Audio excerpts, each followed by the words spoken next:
कानपुर नगर में 8, गाजीपुर में 6, लखीमपुर में 4, लखनऊ में 4 और इसके अलावा कई और जनपदों में 52 अलग अलग मुकदमे कायम हुए हैं। कुल मिलाकर के 128 मुकदमे एफएसडी द्वारा दर्ज किए।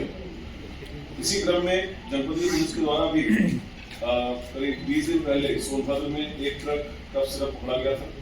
उसके बाद उसी सिलसिले को आगे बढ़ाते हुए, उसी एविडेंस को आगे बढ़ाते हुए रांची में एक ट्रक कफ सिरप की रिकवरी हुई, गाजियाबाद में 4 ट्रक सिरप की रिकवरी हुई और